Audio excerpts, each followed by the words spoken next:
Publishing for Profit podcast is brought to you by Ghostwriters & Co.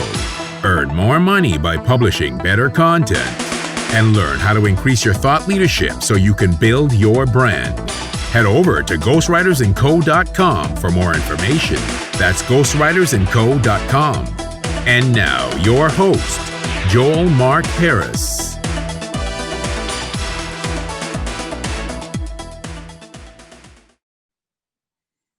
Hello, and welcome to the Publishing for Profit podcast. This is your host, Joel Mark Harris. Today, we interview Iman Aghay, who is the founder of Success Road Academy, a company that helps you build your online course. So, of course, we talk about how to take those first steps to building that online course, how to market it, and but we also talk about deeper issues about his near-death experience and how that changed his life and how it served a higher purpose and how he wants to reach 100 million entrepreneurs and impact their lives. So it was a great conversation. Iman is a really easy person to interview. So hopefully you enjoyed this episode. Iman, welcome to this show. Thanks for being here.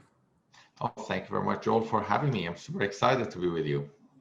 Yeah, it's, obviously we've been catching up before the show and it's been a while, so it's great talking to you. I want to start with your Success Road Academy. So what can you explain to my listeners a little bit about what that is and who do you guys serve? So Success Road Academy is an education center for coaches, consultants, authors, speakers, people who have a knowledge and message that want to put that in a package, turn it into an online course, and then offer it to their potential clients. We help people to build their structure of their business technically online. Our main course is an online course creation course, but then we have several other courses. Actually, just the other day I looked at our system and we have over 100 courses for entrepreneurs. We don't offer them all publicly. We only publicly offer 3 or 4 of them. And then everything else is in the back end, either as bonuses or as mastermind programs and the higher end programs that we have. Awesome. Can you tell me about how and why you decided to start it? There were a combination of reasons of starting Success Road Academy, but it happened in several stages. Back in 2007, 2008, I was looking at people like Brian Tracy, Tony Robbins, Oprah, and I was thinking about how they are helping people to change their lives, to make a difference, make a big difference in people's lives, and at the same time having a successful business for themselves. And I had this dream and vision of becoming an international professional public speaker who can help people to change their lives. And I know many of people who are listening to this have the same feelings, right? They have that like burning desire at their heart. They want to make an impact in the world and at the same time have a successful business for themselves. And back then I was in Iran, I couldn't speak English. And technically, if you want to become an international speaker, you want to be in a place that you can kind of easily travel to anywhere you want, and you want to definitely speak English or another language that lots of people understand. So anyways, my wife and I moved to North America in 2009 following that dream. And then when we landed here, we realized that our money is not going to follow us. And I started looking for jobs and trying to get survival jobs. But 2009 was right after 2008 recession. There were thousands of people out of work and no company was hiring. And that took us to a place that we were 17 days away from becoming homeless. And that day, I decided to start my own business. And because I had entrepreneurial skills, I said, you know what, I'm just going to build my own business. And funny enough, to that point, I didn't say I want to build my business because I always felt like I don't know the language, I don't have a network, all of those things, right? That's always.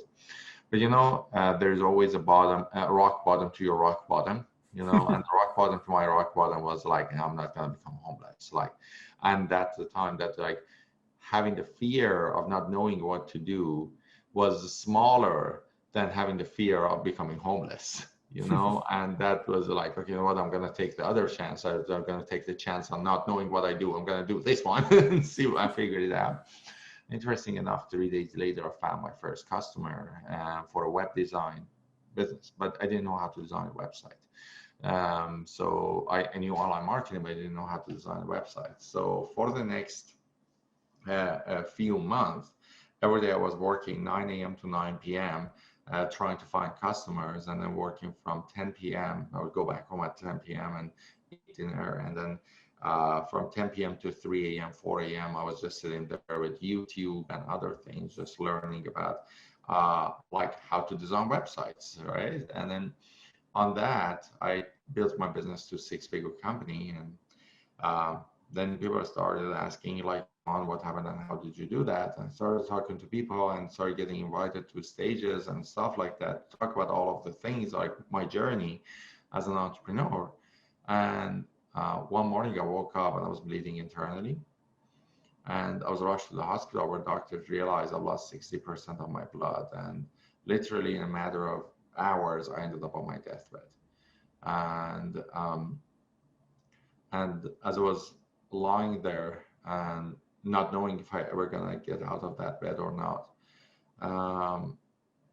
I realized my biggest fear was that I never lived true to my heart. I was like, really at that point I was thinking, tomorrow, like if I die today, tomorrow people come to my funeral and they're gonna say Iman was a nice guy, he was a web designer. And that was the biggest fear. I mean, like, nothing wrong with being a web designer, but like, I didn't come to this world to die a nice guy.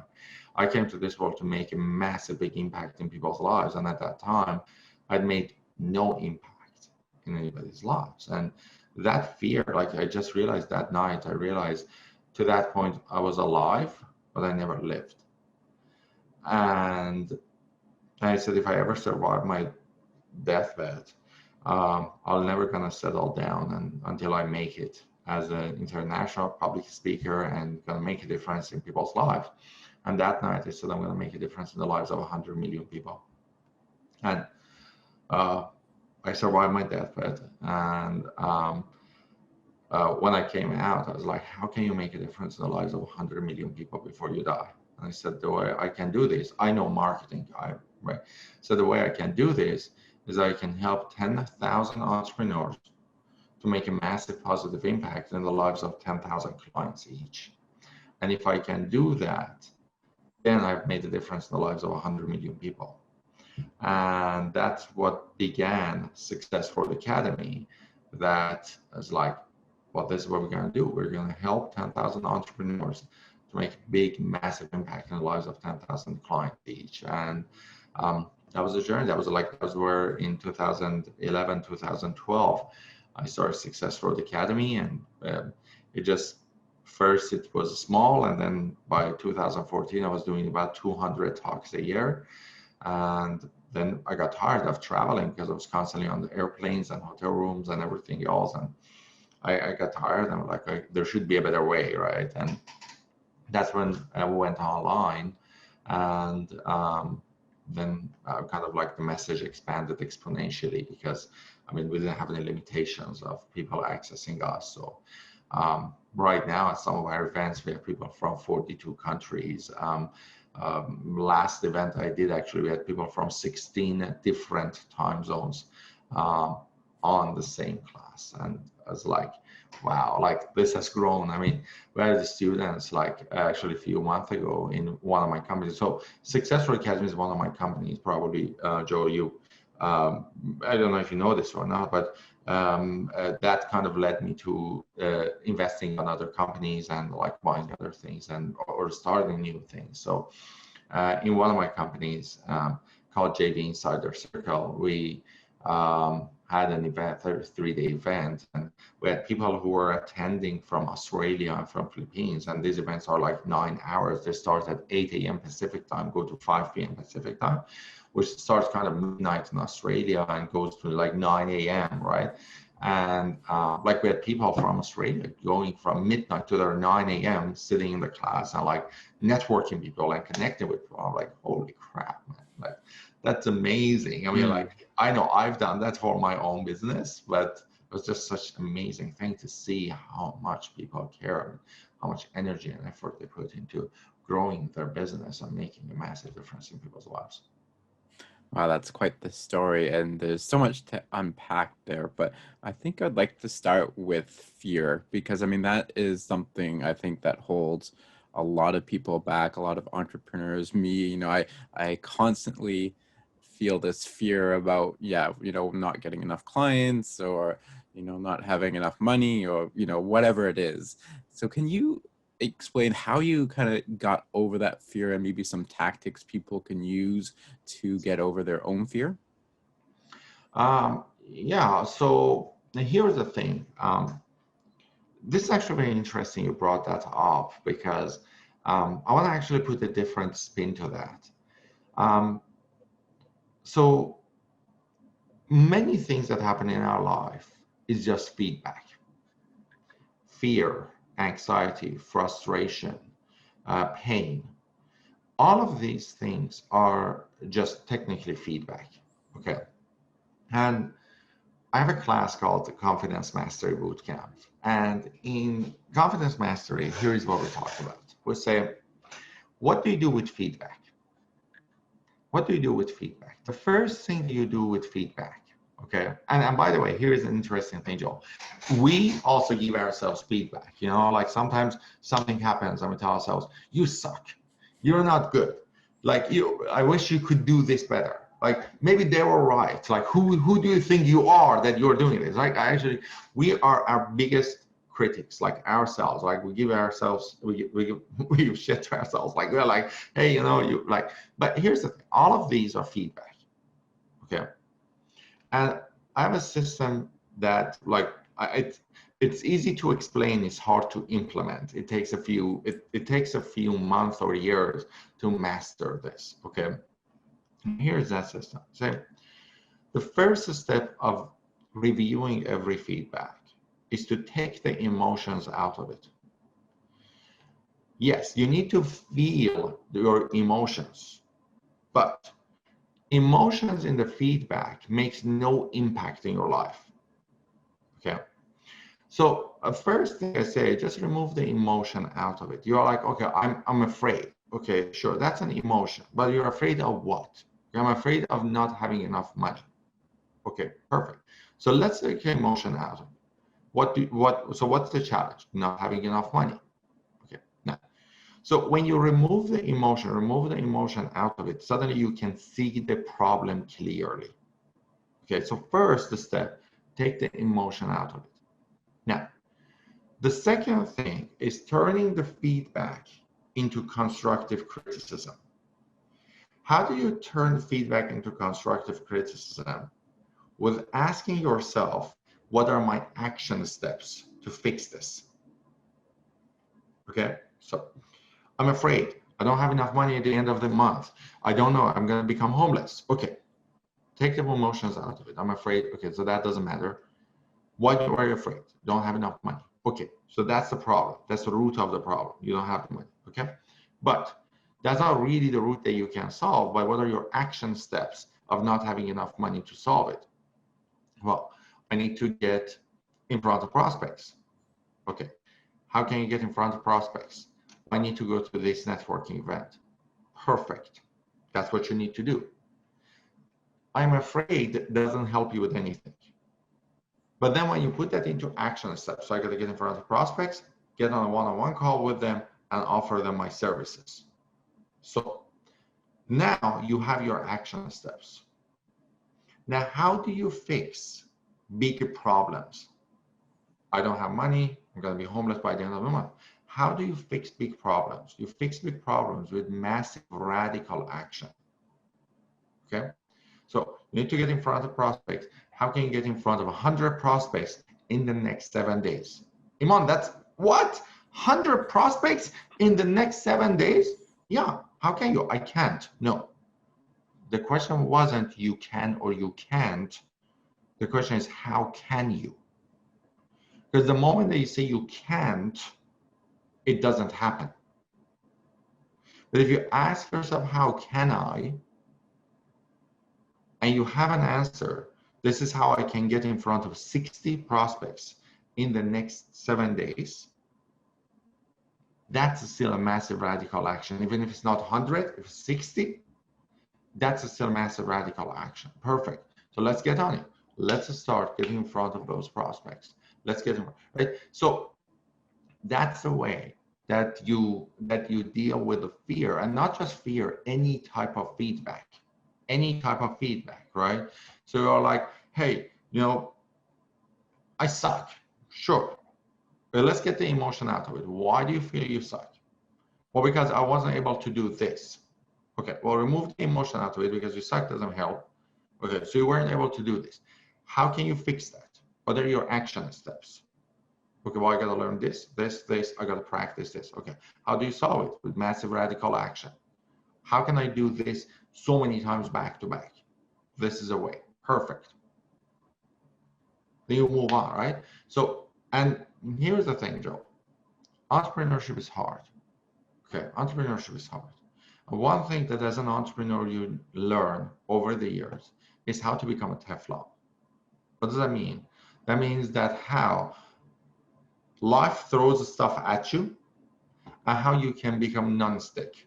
So things hit you, they fall. They don't stick to you, right? So you become a Teflon after some time. Some stuff getting to you still, like some stuff getting to you. You have them for like 4 days, 5 days, 3 days, right? But then you have to have a model, you have to have a system to get out of it. I'm like, okay, I wallowed enough.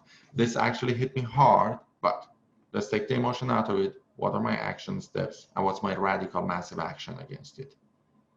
And that's it. That's just you go after it. That's some really great advice, and I can really see myself in that because I'm constantly like, oh, Joel, you suck at this, or you're not doing good enough at this. So I'm going to definitely practice that for sure. So for entrepreneurs who have been hit really hard with COVID and they feel like the massive impact of COVID, what can they do to either market themselves or to pivot to help them get through these tough times? Yeah, absolutely. I understand. And COVID was both good and bad. Not in terms of the disease. The disease is awful.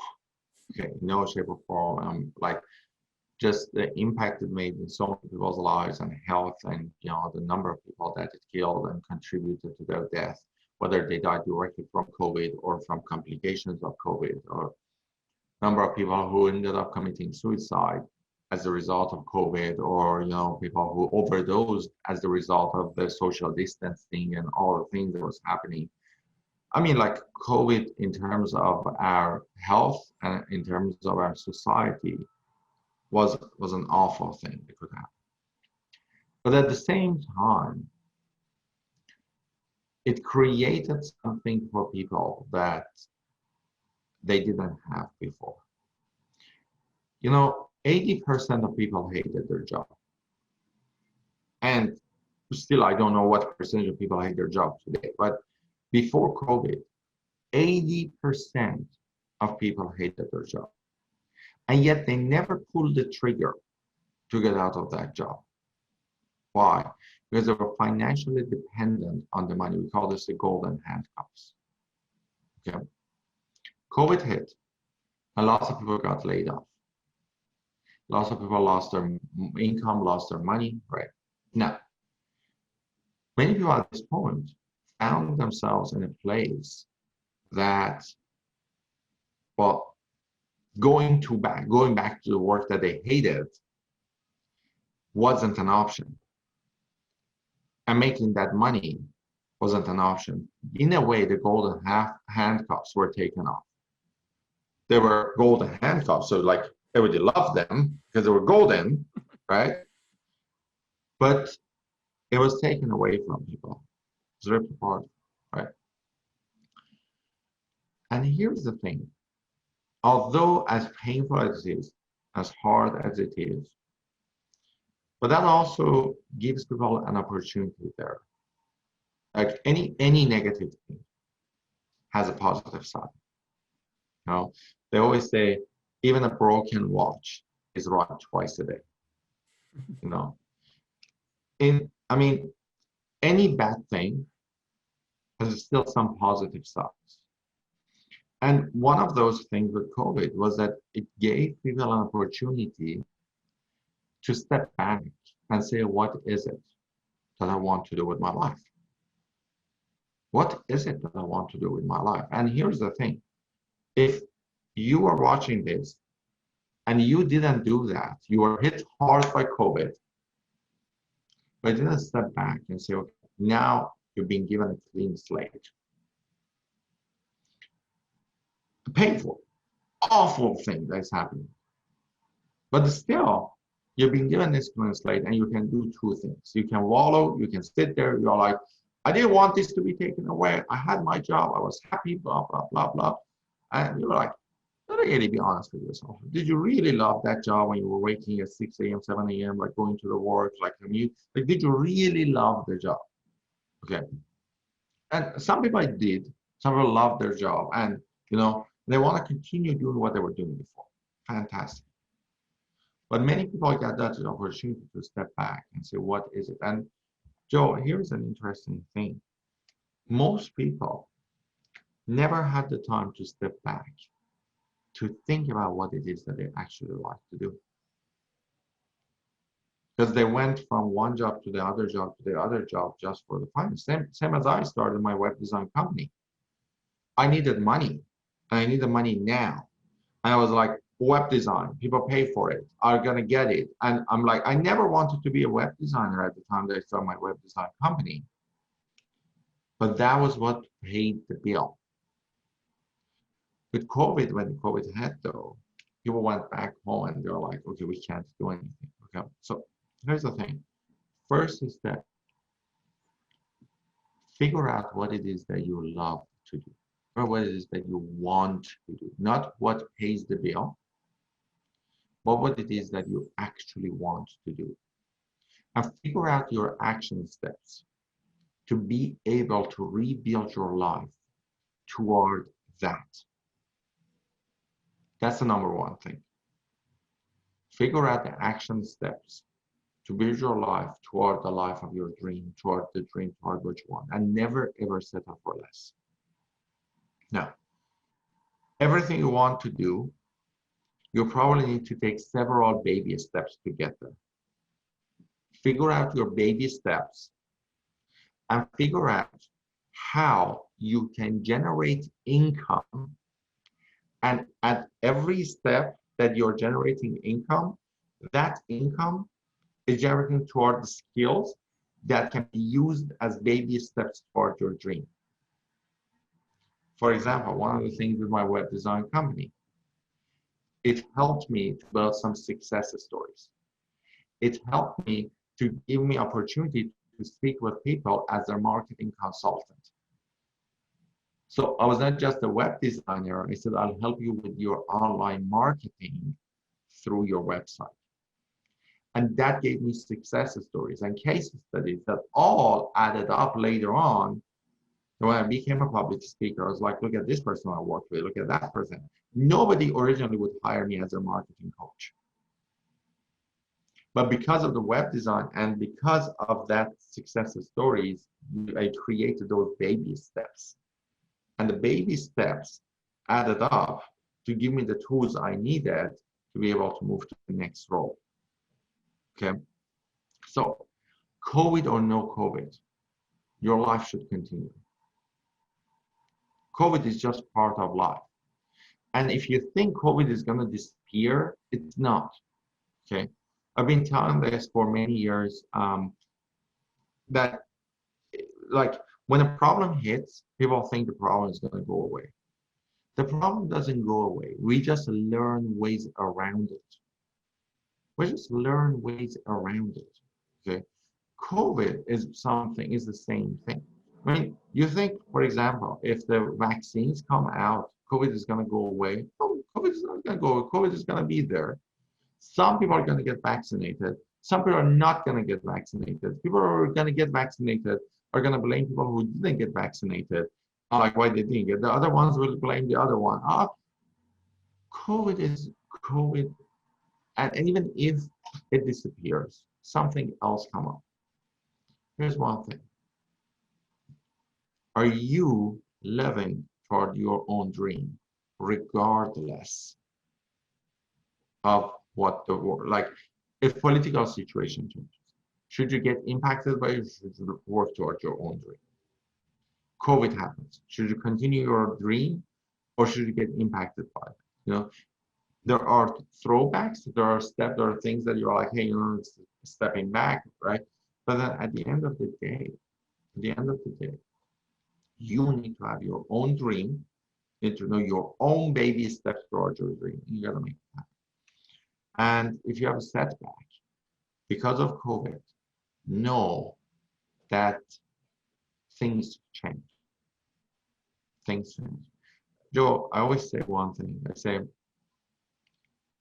when you are an entrepreneur, even when you are in life, doesn't matter if you're an entrepreneur or not, entrepreneurs feel it's a little bit better because like they deal with other type of challenges that usually others don't. I say, sometimes my students ask me like, Iman, when will our problems go away? And I say, you mean these ones or all of them? They're like, no, all the problems. I'm like, well, never. Here is why. That would be nice. Well, here's why. You always have the same number of problems. The same number of problems. But you learn how to solve the smaller problems and they open the way for you to bigger problems. They say, what do you mean? I'm like, so you think right now you have a lot of problems, right? They're like, yes. And I'm like, so you have $4,000 a month expenses and you don't know how to make your $4,000 a month. They're like, yes. I'm like, okay. So your problem is really getting a couple of customers a month, isn't it? They're like, yes. I'm like, okay. So you learn how to fix the couple of customers a month problem.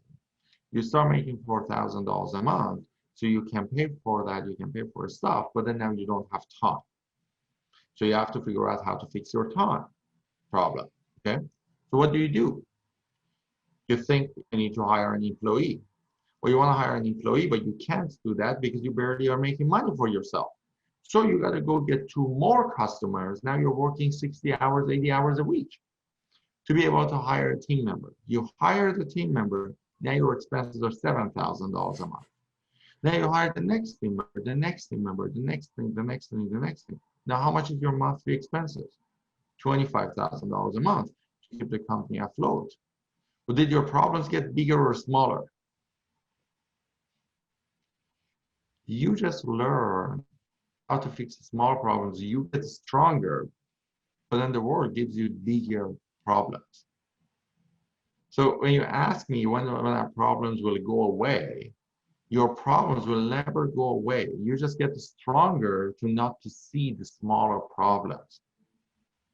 And then you will be given bigger problems, bigger challenges. And you just get stronger for them too. COVID is just another problem. And depending on what you want to achieve, where you want to head, you need to figure out your baby steps. And really, there is no one solution fits all because it's a very customized thing for every different person. But I want to tell you one thing also. I know many people got impacted very negatively through COVID, but I also want you to remember that many businesses also thrived during COVID. And Sometimes people have expertise and knowledge that individuals can use that expertise and knowledge, and they by default say, Iman, it's COVID time, nobody has money. I always tell them, absolutely not. That is so wrong. That's not true. Yes, some people got hit bad by COVID, lost their income. But still, there are many, many, many people that their businesses thrived because of COVID. So just if you have an expertise that people can use, don't go by default. It's COVID time. Nobody has money just because you lost your income. Because there are many people who still thrive during this time. Okay, it's every economy. To every economy, some people thrive and some people get hit. Okay, that's normal. That's just the way that it is. And you can be one of those people that say everybody is hit. Just keep that in mind always. That's awesome. So, for people who are thinking about starting a course, is now a good time to start it? And if so, with so many good courses out there, how do you, break through and how do you market that course? Yeah, that's a great question. So yes, absolutely, it's a perfect time to start courses if people want to create and launch their online course. If you have knowledge, expertise that can be used by other people to make an impact in their lives, absolutely, doing that through online courses is one of the most amazing ways. Many people say, everybody should have an online course. I don't necessarily agree with that. I think people who have knowledge, expertise, and message can. Um, I should have an online course. It makes a huge difference in their business, in their life. And here's the thing: it doesn't matter how many courses exist out there because uh, we don't have enough courses, we don't have enough expertise, we don't have enough knowledge out there that is shaped within a course. And let me tell you one thing, Joe. There are some people that look at YouTube videos and they think YouTube videos are replacement for courses. They are not. Okay. YouTube videos give people knowledge, but that's what they give people. Okay. YouTube videos are like a book. Okay. People watch them, but they don't really necessarily go take action on them. Sometimes, for example, you want to, I don't know, change a light bulb in a car, or you want to, I don't know, fix something in a fridge. You watch a YouTube video and yes, you learn it. That's fine. That's totally good for a YouTube video. Okay. But for example, if you want to learn how to become an entrepreneur, no matter how many YouTube videos you watch, you're not going to become an entrepreneur because of watching YouTube videos. So there are three things that make an impact in a person's life. Knowledge is one of them, and knowledge is not the biggest one, but everybody goes after knowledge. What you really need, or what people really need, is accountability and support. Everybody knows that they need to eat less and exercise more to lose weight, yet 40% of our population is obese. Every single one of them know that they need to eat less, exercise more. Why don't they do this? Because they don't have support and they don't have accountability. They don't have the support and accountability, right? So that's the thing. The course is supposed to provide people support and accountability. YouTube videos don't provide people support and accountability. Okay. So YouTube gives people knowledge, same as a book. But here's the thing: an average book is read only 18 pages. Only 18 pages. That's how far people go with a course that is recorded. Okay. So when people say, Iman, there are so many courses out there. Yes, there's so much knowledge out there, but there are not lots of accountability and support out there. How to create a course, create a meaningful course to give people accountability and support. And for that, you can charge very reasonable prices. Like for a course that gives people support, you can charge anywhere between $500 to $2,000. For a course to give people accountability and support, you can charge upward of $3,000, $4,000, $5,000, $10,000, $20,000. Just look at it as it's a service. It's a service packaged in a course that you're helping people to make an impact. Now, Joe, you and I don't have time here for me to go through like all the details of this, right?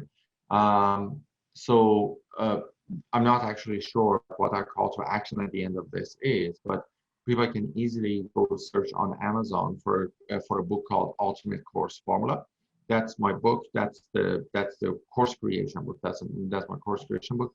You're gonna get the Kindle version of it for $1, and it has all the details of a step-by-step, 8-step process on how to create and launch your online course.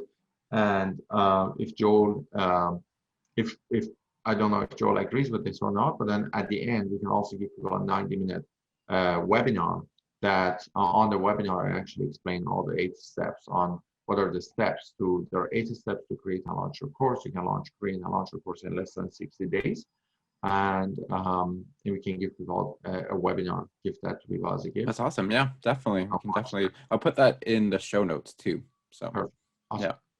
yeah. Maybe you can just, walk through a couple, you were talking about baby steps earlier, because it seems overwhelming to create a huge or course of some sort. Like, what are some baby steps people can do to take action right away? Absolutely. So the very first step is understanding why you want to create a course. Okay. And the answer is not making money.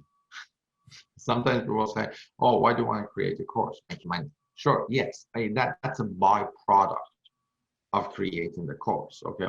But the course is just one piece of your entire business. Creating, selling courses is not your entire business. It's just one piece of your entire business. And that goes back to your business to see what type of customers you need. So there are 3 levels of customers. You need to understand the 3 levels of customers. So we have the interested group, qualified group, and the committed group.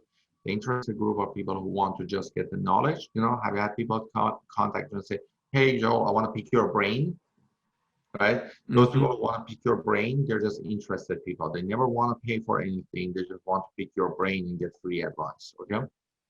And then we have qualified people, which are people that are willing to invest something and pay something and get some support. And then we have committed people who want to be emotionally, financially, time-wise invested in getting results. And so those are the committed group of people. So first thing in your business, depending on where you are, if you don't have a mailing list, you need to create a course for interested people. That means inexpensive, cheap, free courses. If you don't have an automated stream of income, you want money coming on a regular basis, you create a course for qualified people. And if you want to raise your prices and attract more committed clients, then you create a course for committed groups. So the 3 different types of courses have 3 different types of skill sets and features that need to be put. So that's step 1. Step 1 is to put together the structure. Step 2 is do something we call the Iman's 8 golden questions. Seriously, we won't have time for me to go to the details of that. But technically what it is you find 8 to 20 people in your target market.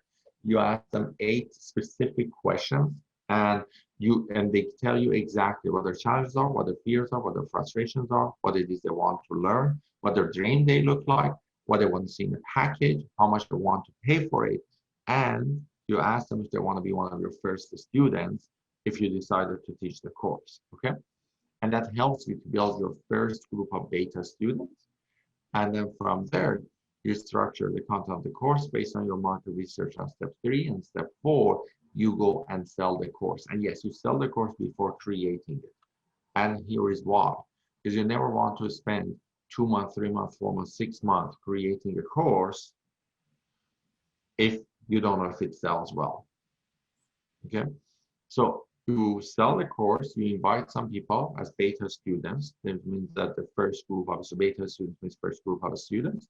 You get them in the program with the first group of students, and then you start teaching 1 session at a time. You will always teach it live, where you have live audience. Why do you teach it live? You teach it live because you want to get feedback. So you teach it. At the end of the class, you're like, guys, how can I make this better for you? What can I add to this? And you use the customer's feedback to improve your course. And every step, you improve the course 1 step at a time, 1 step at a time, 1 step at a time, until you have an amazing course that's making an impact. At the same time, it gives you case studies and success stories. Okay? Now, while you're recording the course, Every recording, you put it on a membership platform. Membership platform is a place that you secure your content and you give access to the recording of your content to your students.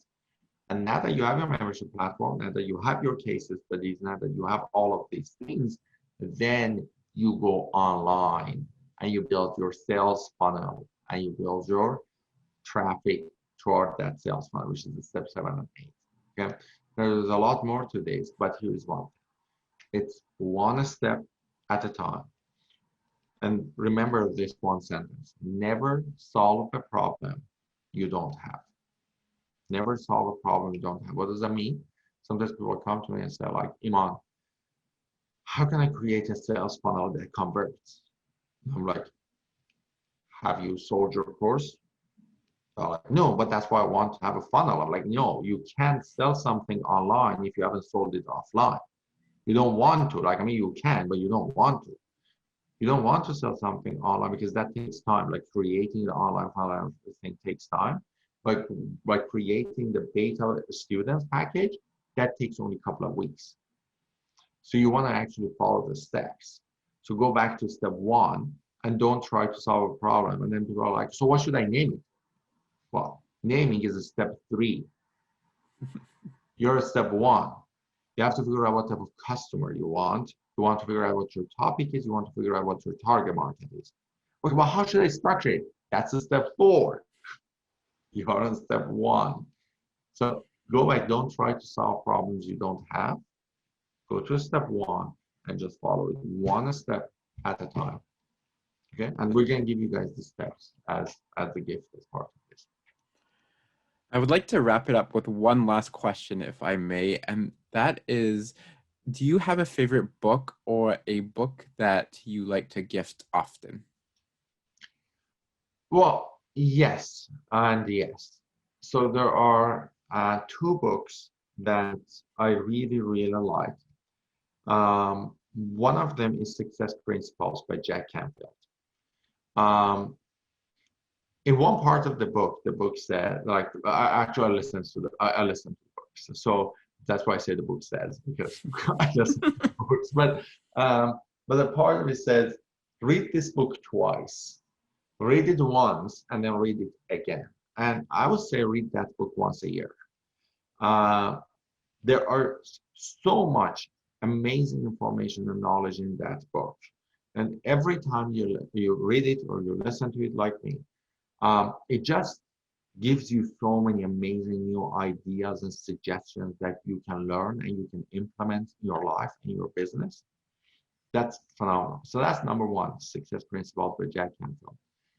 The second book that I highly recommend to people is a book called The Power of Full Engagement by Tony Schwartz.